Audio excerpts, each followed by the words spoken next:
So welcome, Hayley, and thank you very much for making the time. Yeah, my pleasure. Okay, let's start from the beginning. Okay. Right, I'm a dad of a Yeah. 12-year-old student finishing up school, and as a typical dad, I'm trying to advise her to go into engineering or Yeah. medicine Yeah. or law. What advice do you give me and many other people who think that hospitality and tourism is just a temporary job and not a long-term career? There needs to be that education around that there are career pathways, genuine career pathways, that you can start at operational level, but you can work your way out into leadership and management roles. There needs to be more awareness of those particular roles as well. There are so many opportunities in the hospitality industry that are not generic, as in with food service, as well as like housekeeping and the fast food industry. There are other areas in, say, marketing or accounting and IT as well. So, if you have a student or if you have someone that is interested in economics or interested in mathematics, and they are interested in those other fields that not necessarily people think that hospitality is accommodates for that, but that's why we need that education and that awareness around that, because in hospitality you still need accountants and you still need IT people, and they are genuine career pathways in the hospitality industry.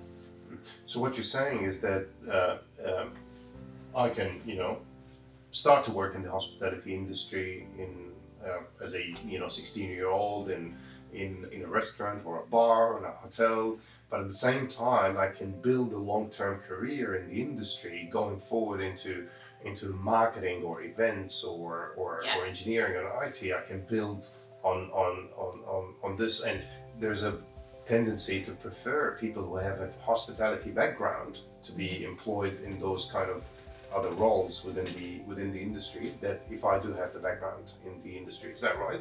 Yeah, absolutely. We have a lot of people who are studying something else. So say in accounting, they might be studying accounting, but yet they're working in service areas in the hotel. They not only get the understanding of the industry, but they're also learning how to apply accounting to a hotel environment as well.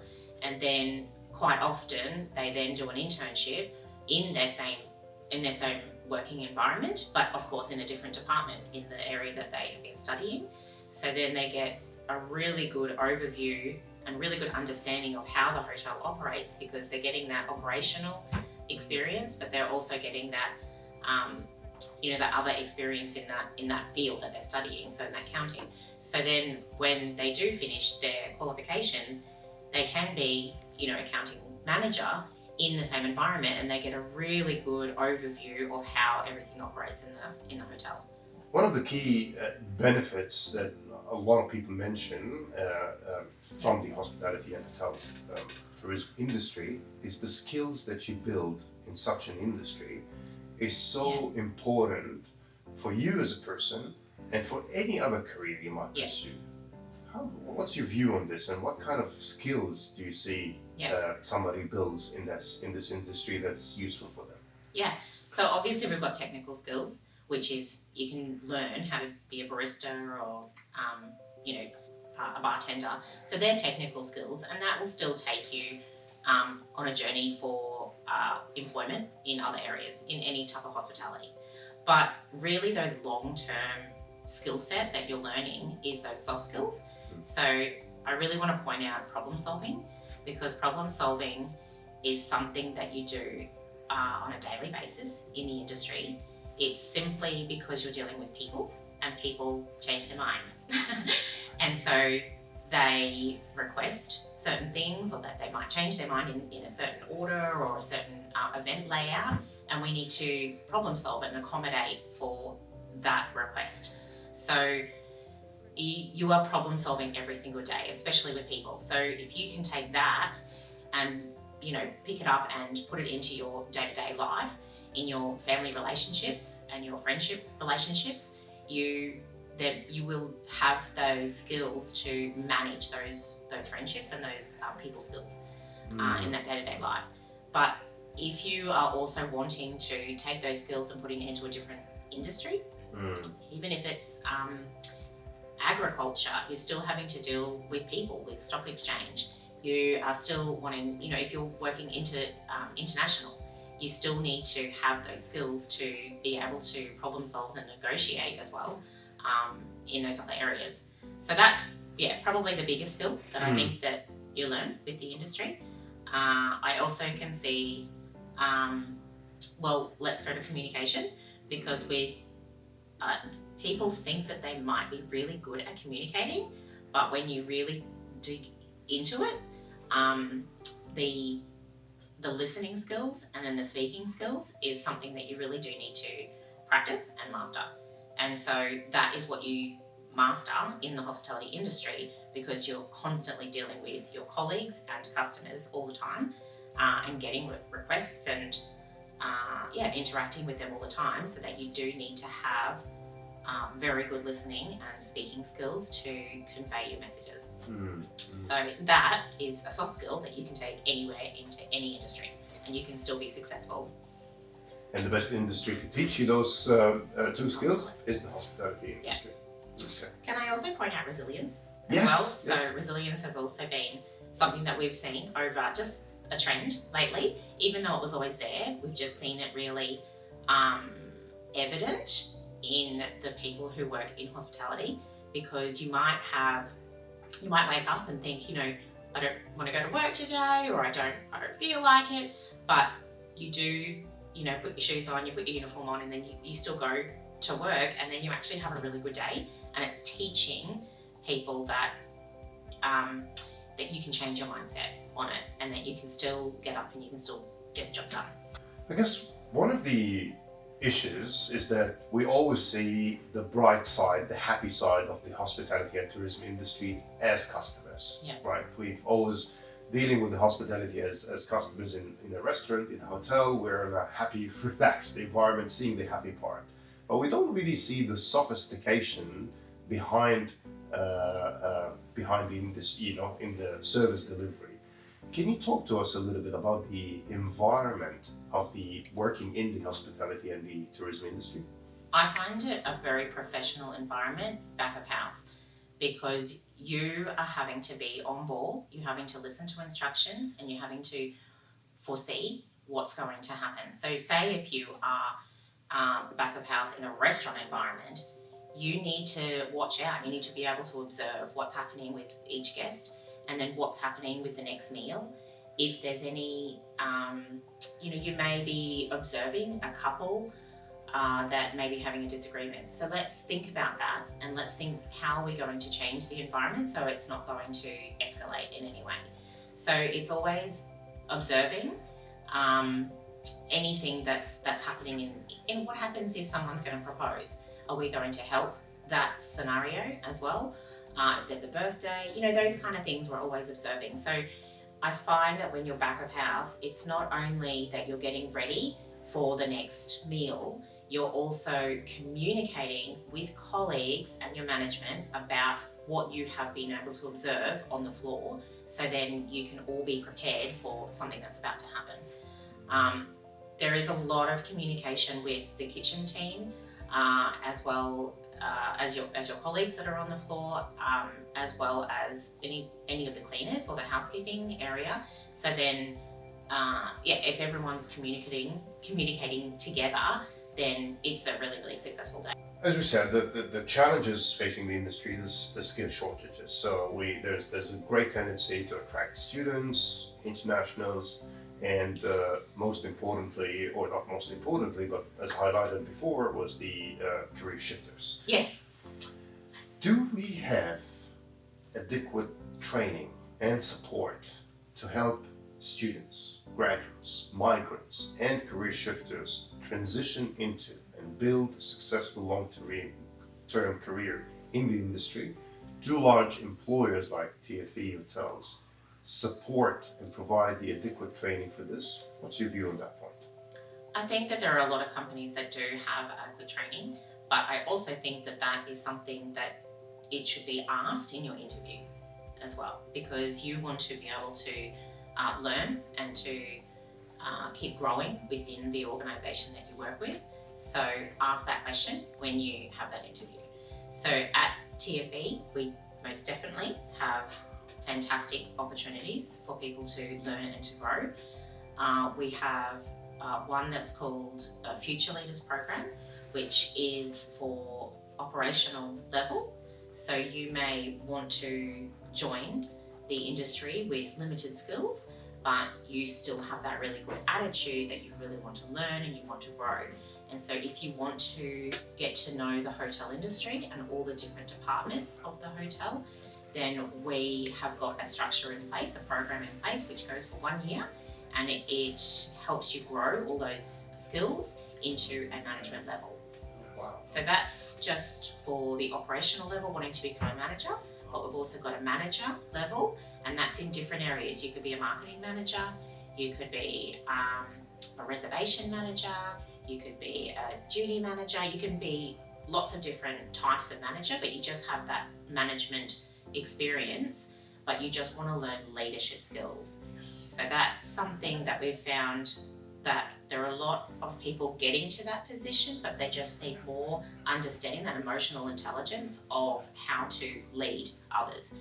So then that's another program that we offer for that level. We then offer another course that is for frontline leadership.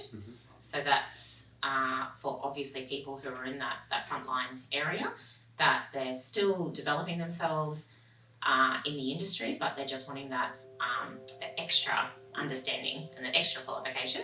Yes. We also offer at a strategic level, though. So if you continue your way up in the industry and you're at a high level, so you're at a director level, then we offer that strategic level management program. So we partner with different universities for them to take on those particular courses and those particular subjects.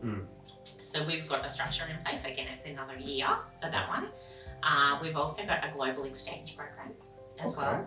So that is something that you might be interested in. So then you work in another country for 6 months of the year, and then you get to know obviously how they operate in the business, but also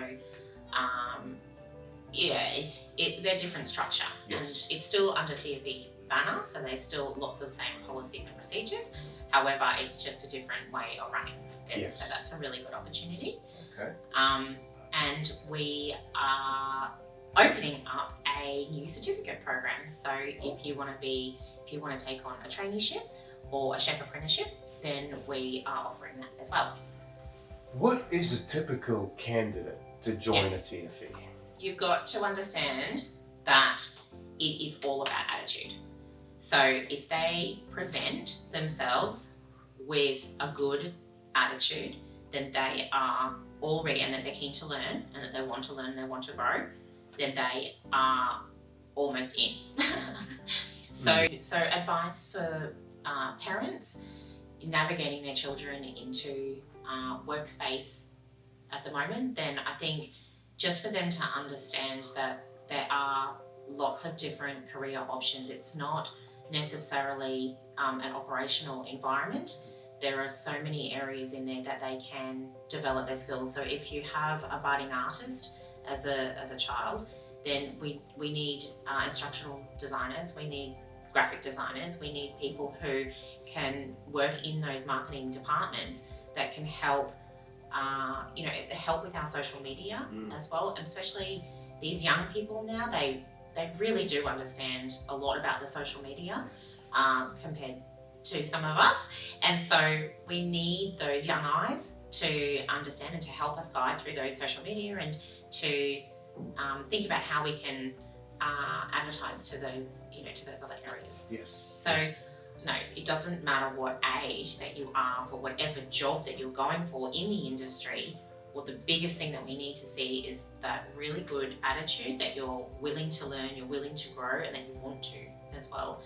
if you can display that not only in your resume, and I know it's hard, but there are certain keywords that you can use in your resume to showcase positive words and that you're positive about the application. Things like I'm excited about learning, I'm excited about joining your team, I'm looking forward to the future, things like that. Then they are keywords that we can see that we know that you're interested. And then of course in your interview, then if you can not only use those words. Most significant challenges that we face in the hospitality and tourism industry now, without a doubt, is the skills shortages. I guess we wanted to talk a little bit about the opportunities that the hospitality and tourism industry provide, not only for students and graduates, but also for internationals coming to Australia and career shifters. So, what's the opportunities that you see? So let's go towards the students first. Yes. And so if you're studying at TAFE or uni, you've always got a timetable. And so the best thing for hospitality is that you are able to accommodate around those rosters and that timetable. So that's probably the best thing that we can offer. Compared to say a 9-to-5 job, then you'll have to do part-time work, and that might have to still be 9 to 5 in those certain days. But whereas for us, we're able to offer anywhere from 3 hours work to 8 hours work in a day. So if you just want to work for 3 or 4 hours in the morning before you go to uni or to study, then we can definitely accommodate for that. So I think that's the best thing, but also you still get to learn all those other skills while you're still learning at uni. So I want candidates to understand that with a position description, we will write lots of things that we want from a candidate, and that they may not tick off all those boxes. However, if you can tick off 70% of them, and that extra 30% is just something that you think that you can learn and that you can grow into, and maybe it's a technical skill, maybe you haven't got barista skills, or maybe you haven't ever worked at a reception desk before, but that's something that we can train you in. I would still encourage you to apply, and making sure that you still can showcase that you've got a good attitude and that you're willing to participate in team environment, and that you're willing to learn and grow. Then yes, still apply, because after we employ you, it only takes about 3 months for you to learn those technical skills. And so let's say in 3 months' time, for us, we're actually ticking off all those points in that position description. Right. So the biggest thing is just to showcase that you have got a good attitude and that you are willing to learn and grow. Conversation could go on for hours. So just wanted to thank you so much for making the time and giving those valuable advice to the students, to the parents, to the internationals, and to the career shifters as well, and opening up the eyes into fantastic opportunities for everyone in such a growing industry. Any final remarks, Hayley, you would like to touch on? I think the first thing is to consider it in the first place. I think sometimes it does get missed because of stigma, but it doesn't have to be the case. There are so many other opportunities that they're awaiting, and that we need people, not just in the operational area, but in those other areas of marketing, IT, security. Because if you've done a certificate in high school, or at any time, if you've done a certificate in like horticulture, landscaping, carpentry, any type of building experience, that we need that in our maintenance department as well. So please consider that if you've done that technical skill previously, then we'd love to hear from you. Awesome. Thank you so much for your time. That's okay. We really appreciate it, and we look forward to having you again to talk more about opportunities and challenges in the hospitality industry. Thanks. Okay, my pleasure.